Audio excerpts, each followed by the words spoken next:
वैद्युत आवेश तथा क्षेत्र, इस लेसन को हम देख रहे थे। वैद्युत द्विध्रुव या इसी को कहा जाता है इलेक्ट्रिक डाइपोल।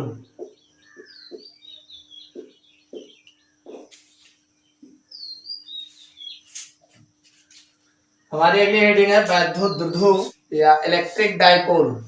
तो इलेक्ट्रिक डाइपोल क्या होते हैं भाई? जब दो परमाणु में समान आवेश जैसे मान लीजिए एक Q1 ये है तो दूसरा भी Q1 हो, यानी दोनों का एक Q1 है तो दूसरा भी Q2 ले लीजिए, यानी परमाणु में समान आवेश किंतु विपरीत प्रकृति हो। कैसे हो?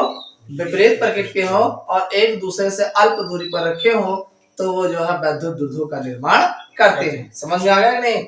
जब परमाणु में समान आवेश किंतु विपरीत एक दूसरे से अल्प दूरी पर स्थित हो, तो वे जो है वैद्युत द्विध्रुव का निर्माण करते हैं। जब दो परमाणु में समान आवेश किंतु विपरीत एक दूसरे से अल्प दूरी पर स्थित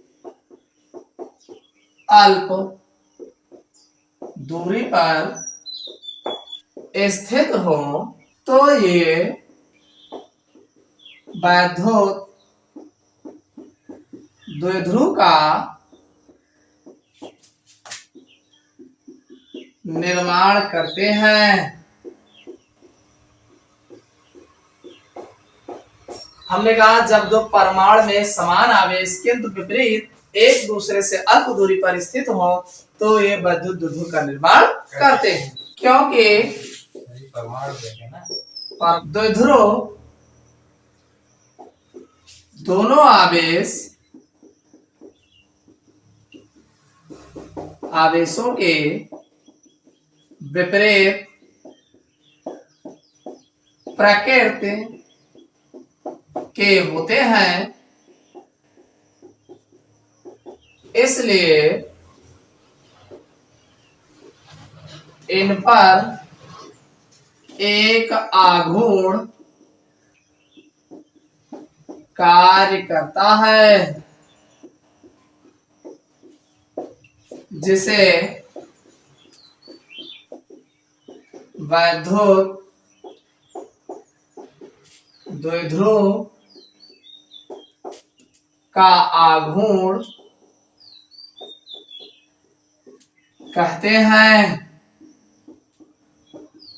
हमने कहा कि जब दो परमाणु में समान आवेश किंतु विपरीत हो, एक दूसरे से अल्प दूरी पर स्थित हो, तो वे वैद्युत द्विध्रुव का निर्माण करते हैं। अब आगे कहा गया क्योंकि द्विध्रुव दोनों आवेशों के विपरीत प्रकृति होते हैं, यानी एक पॉजिटिव आवेश होगा दूसरा नेगेटिव आवेश होगा, तो ये कह रहा दोनों आवेशों के विपरीत प्रकृति के होते हैं, इसलिए इन पर एक आघूर्ण कार्य करता है।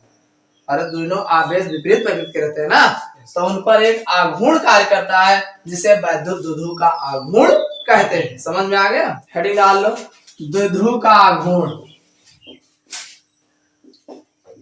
द्विध्रुव का आघूर्ण, उसको लिख लो डाइपोल मोमेंट। द्विध्रुव का आघूर्ण, डाइपोल द्विध्रुव का आघूर्ण। अभी आपने परिभाषा लिख लिया है, कैसे निकाला जाएगा उसके बारे में।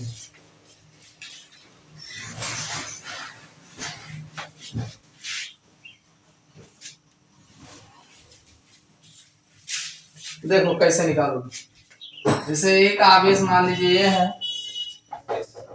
और इसी से कुछ दूरी पर एक आवेश ये है, एक पॉजिटिव आवेश है और ये नेगेटिव आवेश, ये Q आवेश है और ये भी Q आवेश है, ठीक। और दोनों की दूरी वही है 2L, दोनों की दूरी 2L, यानी आधे से L उधर है आधे से L इधर। तो लिख लो प्रत्येक द्विध्रुव पर एक बल आघूर्ण कार्य करता है, जिसे द्विध्रुव कहते हैं। इसे कैपिटल P से द्वारा प्रदर्शित करते हैं। इसका मान द्विध्रुव के किसी एक आवेश के परिमाण तथा उनके बीच की दूरी के गुणनफल के बराबर होता है।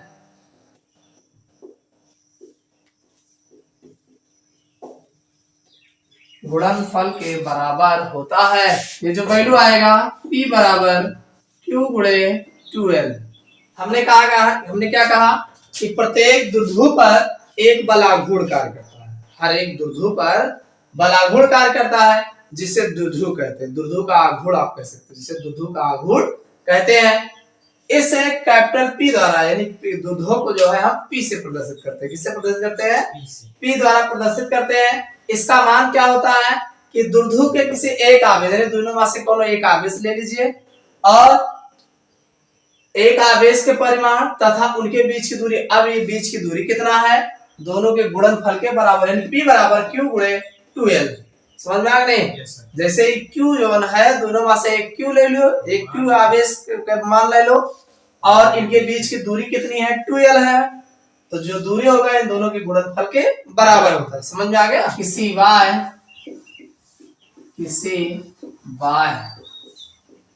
विद्युत क्षेत्र द्विध्रुव पर लगने वाला बलयुग्म का आघूर्ण, बलयुग्म का आघूर्ण। हमने कहा कि किसी बाह्य विद्युत क्षेत्र द्विध्रुव पर लगने वाला बलयुग्म का आघूर्ण। जैसे सपोज करिए ये हमारा कोई विद्युत क्षेत्र है और इनके बीच की दूरी जो है वही 2L है। ठीक है, यहां से यहां तक की दूरी जो है 2L। अरे ये विद्युत क्षेत्र है कोई, ठीक है, विद्युत क्षेत्र यह है कोई E है और इसमें जो है दो जो है आवेश प्लस Q और माइनस Q जो है 2L दूरी पर रखे हैं। अब ये क्या करेगा, ये जो है इसको घुमाएगा। देखो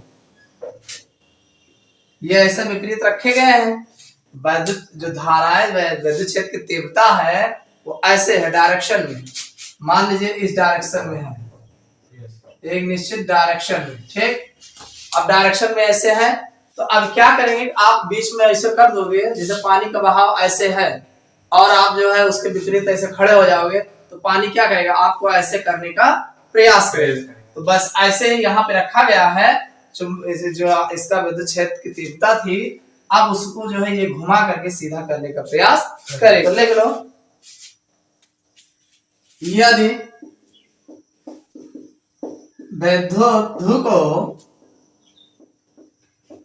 द्विध्रुव को किसी बाह्य विद्युत क्षेत्र, किसी बाह्य विद्युत क्षेत्र जिसकी तीव्रता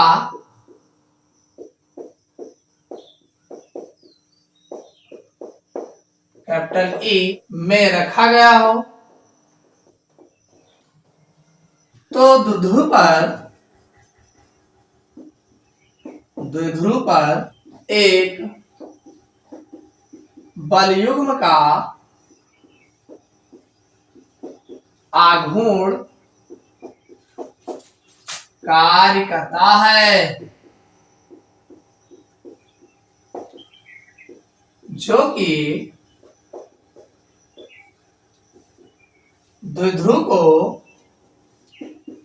विपरीत दिशाओं में घुमाकर क्षेत्र के समांतर करने का प्रभाव करता है। बात समझ में आई कि नहीं? जैसे हमने कहा कि ये वैद्युत क्षेत्र है जिसकी तीव्रता ई है। क्या है? तीव्रता ई है और ये वैद्युत क्षेत्र है। अब इसमें दो जो है भाई, एक जो है प्लस क्यू और माइनस क्यू दोनों 12 दूरी पर रखे गए और वो भी विपरीत दिशा में रखा गया। तो विपरीत दिशा में जब रखा गया, लिखा है कि यदि वैद्युत द्विध्रुव को किसी बाह्य वैद्युत क्षेत्र जिसकी तीव्रता ई में रखा गया हो तो द्विध्रुव पर एक बलयुग्म का आघूर्ण जो है कार्य करता है। अरे द्विध्रुव है तो उस पर एक बलयुग्म का आघूर्ण कार्य करता है जो द्विध्रुव को विपरीत दिशाओं में घुमाकर क्षेत्र के समांतर करने का प्रभाव करता। अरे जब आप ऐसे रखे हो तो ऐसे घूमने का प्रयास नहीं करेगा, क्षेत्र के समांतर जो है उसको करने का प्रयास करता है। समझ में आ गया इतना? लिख ले जाओगे। ये सब कुछ नहीं है, बस आप डायग्राम समझ जाओ, इसी को देख के लिखना है बस। ठीक, माना एक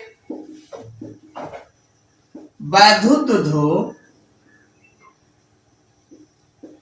जिसके दो आवेश क्रमशः प्लस क्यू तथा माइनस क्यू है। अरे दो आवेश है, एक प्लस क्यू होगा दूसरा माइनस क्यू होगा, तथा एक दूसरे से 2l दूरी पर स्थित है। एक वैद्युत द्विध्रुव है जिसके दो आवेश हैं, प्लस क्यू तथा माइनस क्यू है और दोनों एक दूसरे से 2l दूरी पर स्थित है। तो एक फार्मूला होता है टाउ बराबर एफ इंटू डी, मालूम है? तो टाउ बराबर एफ इंटू डी होता है। ठीक, आगे आप जान रहे हैं कि टाउ बराबर एफ इंटू, देखिए डी, डी का मतलब हुआ कितना विस्थापित हुआ, डी का मतलब कितना विस्थापित हुआ।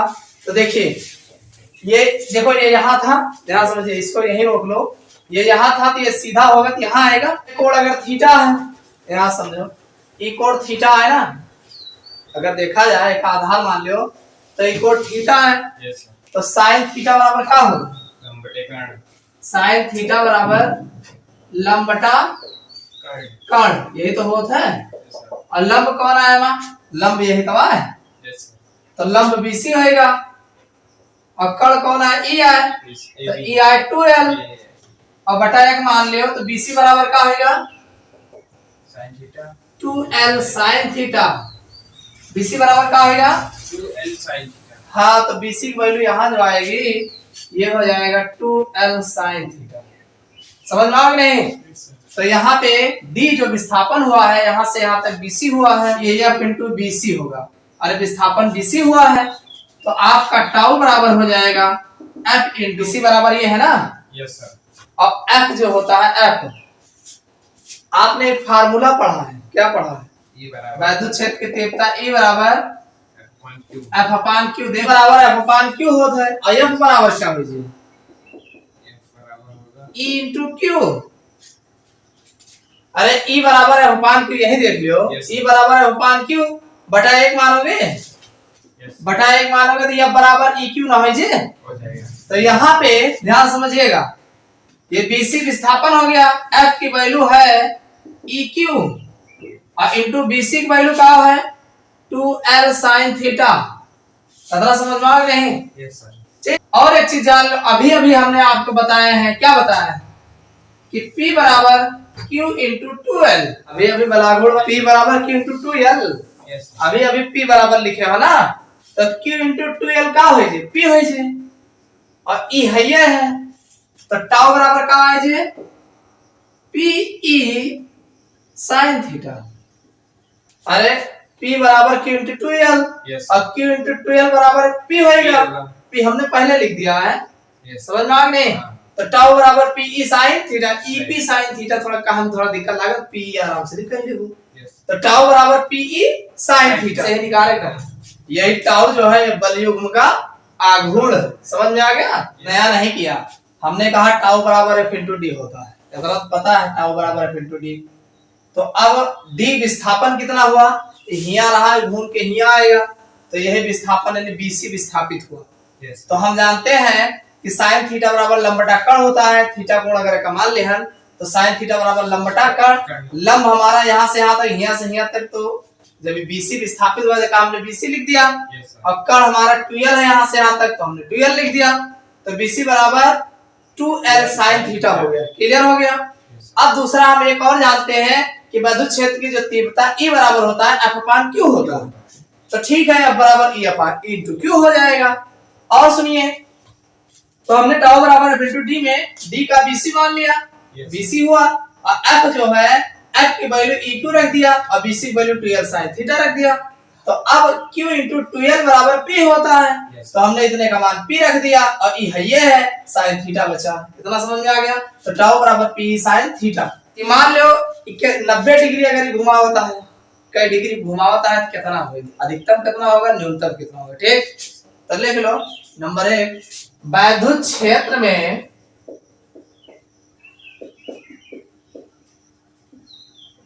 द्विध्रुव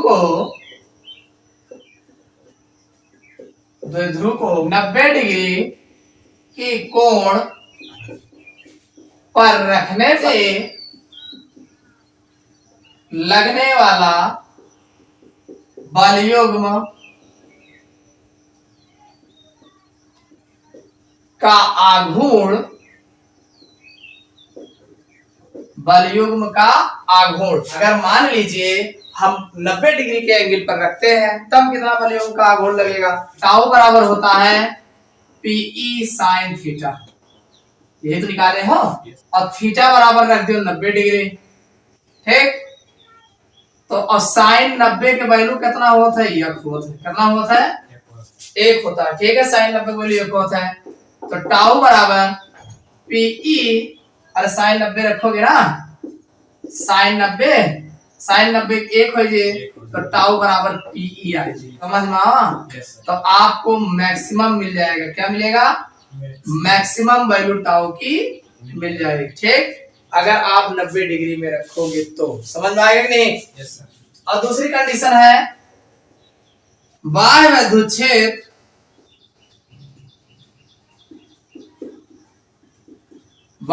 क्षेत्र में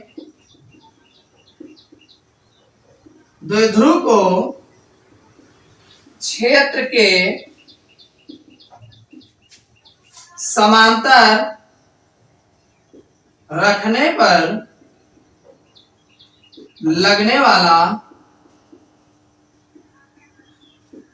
बल युग्म का आघूर्ण, कि टाउ बराबर पीई साइन थीटा है और थीटा बराबर आप जो है 0 डिग्री। अब जब 0 रखोगे तो साइन 0 का मान जो होता है, साइन 0 का मान 0 होता है। तो यहां जब रखोगे टाउ बराबर पीई साइन 0, तो टाउ बराबर आएगा 0। तो ये होगा न्यूनतम मान, न्यूनतम। समझ में आ गए। अगर आप ऐसे 90 डिग्री विपरीत रखो, 90 डिग्री रखो तो का घुमाए के सीधा करे ना। अगर आप ऐसे रखोगे ऐसे, तो क्षेत्र की तीव्रता ऐसे चल रही है, तो वो जो है उसको क्षेत्र के समांतर करेगा, तो ज्यादा से ज्यादा घुमाए ना। अरे ऐसे से ऐसे करेगा, सबसे ज्यादा घुमाएगा। तो ये जो है जब आप 90 डिग्री रखोगे तो सबसे ज्यादा मैक्सिमम मान प्राप्त होगा। अब सोचो, अगर आप क्षेत्र के समांतर ऐसे रख दियो जहां 0 डिग्री कोण हो रहा है, तो जब ये कोण 0 डिग्री से कहां घुमाए, घुमाने की जरूरत नहीं ना। तो वही हो जाएगा टाउ बराबर 0, तब यहाँ पे न्यूनतम मान प्राप्त होगा। समझ में आ गया। इसको कर लो, बहुत इंपॉर्टेंट है। अगले हेडिंग डाल लो, किसे बाह्य विद्युत क्षेत्र में विद्युत द्विध्रुव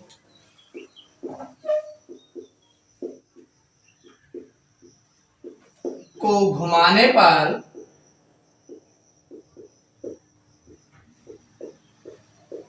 पर किया गया कार्य। अगली हेडिंग है किसी वाय वैद्युत क्षेत्र में वैद्युत द्विध्रुव को घुमाने पर किया गया कार्य। ये भी पूछा जाता है, बहुत इंपॉर्टेंट है।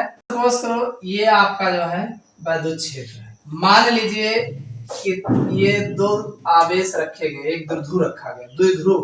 द्विध्रुव का मतलब हुआ वही आए एक प्लस एक नहीं, दुई बिंदु आवेश समान हो किंतु विपरीत प्रकृति हो तो ये द्विध्रुव का कार्य करते। ठीक है, ये द्विध्रुव रखा गया है ये ऐसे। ठीक, अब इसको जो है हम थोड़ा सा घुमाएंगे तो जाहिर सी बात है थीटा कोण घूमेगा। ये प्लस क्यू होगा और ये माइनस क्यू होगा। ये इतना घूमेगा तो ये जाहिर सी बात है यहाँ आ गया होगा। इस पर अगर देखा जाए तो ये यहाँ आ गया होगा। ठीक, इसको हम ए मानेंगे, इस बिंदु को बी मानेंगे और इसको सी मानेंगे और इसको टी मानेंगे। समझ में आ गया नहीं? अरे हिया रहा, थोड़ा घूमा तो हिया गवा, तो अगर पे हम सीधा जो है बिंदु डाला जाए तो हिया कहीं आएगा ना इसी पे। तो इसको हमने ए मान लिया, फिर यहाँ से यहाँ चला गया, यहाँ से यहाँ चला गया, आवा है नीचे, लेकिन वही तो देखो कितनी दूर खिसकाई। तो यहाँ से यहाँ आ गया, ऐसे ही यहाँ रहा, तो जब घूम के ऊपर गवा भाई ये यहाँ से ऐसे ऊपर जब गया तो लगभग एक लंबाच यहाँ आ गिरा, ऐसे ये यहाँ गिरा। देखिए मतलब इतना विस्थापित हुआ, इधर इतना ही विस्थापित हुआ, इधर ही इतना विस्थापित हुआ। समझ में आया कि नहीं? yes, और ये वैद्युत क्षेत्र की तीव्रता जहां रखा गया है, ये वैद्युत क्षेत्र की तीव्रता। माना एक द्विध्रुव जिसके दो आवेश प्लस क्यू तथा माइनस क्यू है, इनके बीच की दूरी 2L है, जिसे की तीव्रता के वैद्युत क्षेत्र में रखा जाता है। इसे थीटा डिग्री घुमाने पर किया गया कार्य।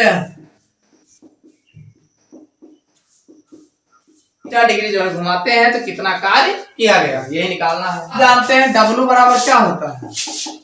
F इंटू डी होता है, मालूम है ना? Yes sir. टाउ बराबर F इंटू डी होता है और W बराबर भी F इंटू डी होता है। अब सुनिए, पहले W1 निकाल लो। W1 तो W1 जो होगा भाई QE आप F का वैल्यू जाना था ना? Yes sir. F बराबर क्या हो, अरे E बराबर क्या होता है? F अपान Q होता है, तो F बराबर EQ ना हो जे। Yes sir. तो हमने F की वैल्यू Q ही रख दिया और D विस्थापन कितना विस्थापित हुआ है, तो विस्थापन देखिए ये A है और ये B है, भाई A आए ना? yes, और B आए, ये तो मान लो प्लस Q आवेश रखा है। ठीक, तो यहाँ से यहाँ तक विस्थापित भाग नहीं इतना हुआ, तो ये AB हो जाएगा। AB यानी विस्थापन कितना हुआ? AB इतना समझ में आ गया। तो W1 बराबर देखो QE का तो बात है ना करो, AB का हुआ, AB इतना है, ध्यान सुनो। अब A का मान 0 मान लो, यहाँ बीच वाला ABCD और 0 है, तो यहाँ से यहाँ तक की दूरी कितना है? L है ना? अरे पूरी दूरी 2L है, यहाँ से यहाँ तक की दूरी 2L है। यहाँ से भाई दोनों आवेश के बीच की दूरी कितना है? 2L है ना? तो यहाँ से यहाँ तक की दूरी 2L है, तो जब 2L है तो जाहिर सी बात है यहाँ से यहाँ तक की दूरी क्या होगा? OA है, पूरी दूरी क्या है? OA। और हमें निकाले कितना है? AB। तो अगर OA में से इतना घटा दी जाए तो बचेगा ना? Yes sir. तो बस ये हो जाएगा OA माइनस OB। इतना समझ में आओ? Yes sir. अरे हिया से हिया तक ओए आए और यहाँ से ओ भी निकाल देवे तो थोड़े तो बचे। Yes sir. तो बस इतना आएगा। अब सुनो, ओ ए कितना है? ओ ए बराबर है यल। ओ ए बराबर क्या है? एल है। cos थीटा बराबर क्या होता है? अरे लाल बटा कक्का जाना था। आधार बटे कर्ण। लाल बटा कक्का। कक्का तो आधार बटे कर्ण। आधार कौन है? नीचे वाला है। Yes, और कड़ी है। ये हो जाएगा OB अपान L। अरे एक थीटा कोण माना जे। Yes sir. तो ई आधार होएगा, एक कर्ण नहीं होएगा। हो गया। तो बस ठीक तो है। cos थीटा बराबर OB अपान L हो जाए। तो अब हमें OB अगर निकाले खोए तो OB बराबर क्या होगा? L cos theta. ये तो आएगा। Yes sir. बगम से रख दो फिर। तो ये WN बराबर W1 बराबर हो जाएगा QE और OA का मान क्या है? L है। और OB का मान क्या निकाले हो? L cos theta. इतना समझ में आ गया? Yes sir. बस ठीक। तो ये हो जाएगा W1 बराबर QE तो है ये है। यहाँ से L बाहर कर लियो तो 1 माइनस cos थीटा। इतना समझ में आएगा? ये आए W1 के वैल्यू। ये क्या है? W1 के वैल्यू आए। और W आप जानते हैं W बराबर W1 प्लस W2।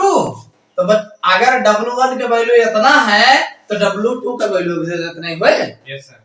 अरे जितना इधर के मिला हुआ उतना उधर के मिल जाएगा। तो बस ठीक तो है।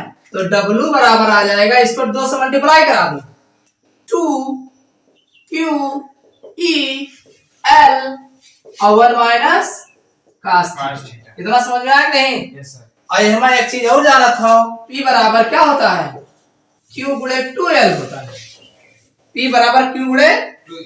अरे तो क्या लिखा भाई? Q लिखा है। Yes sir. 2 लिखा है, L लिखा है। तो क्या वैल्यू ऑफ P हो जाएगी ना? Yes sir. तो W बराबर PE 1 माइनस cos थीटा। समझ में आ गया? ये W की वैल्यू निकल के आ जाएगी। भाई हमने कुछ कहा थोड़ी, हमने कहा W बराबर F into D। तो W1 बराबर देख लो। तो इधर आधे की बात कर लिए। तो QE AB भाई F बराबर होता है E बराबर होता है F मान Q। तो F बराबर EQ रख दिया। और AB है जो पूरा AB है इतना विस्थापित हुआ है। तो ये पूरा OA में से OB घटाएंगे तो इतना मिल जाएगा। Yes sir. और यहाँ से यहाँ तक की दूरी L है। अब cos थीटा बराबर होता है आधार बटा कर्ण। तो आधार हमारा यही OB है और कर्ण हमारा पूरा ये है। तो OB अपान L हो जाएगा। और OB फिर OB बराबर बटे में लाएंगे तो L cos थीटा हो जाएगा। इसको बटा 1 मान के तिरछा करेंगे। तो ये W1 बराबर QE और भाई ये QE है ही है। OA की वैल्यू L है और माइनस AB की वैल्यू L cos थीटा। इसमें से L कॉमन ले लिए 1 माइनस cos थीटा आ जाएगा। तो W बराबर W1 प्लस W2। तो W बराबर अब 2 ठोरे हैं तो दोनों जोड़बो तो 2 से गुणा कराए तो दुगना हो जाएगा। और दुगना गुणा कराएंगे तो Q गुणे 2L जो होता है वो होता है P। हमने P रख दिया। ये है ये 1 माइनस cos थीटा। ये आ गया। अब बात आती है, पहली बात ये है कि जब द्विध्रुव को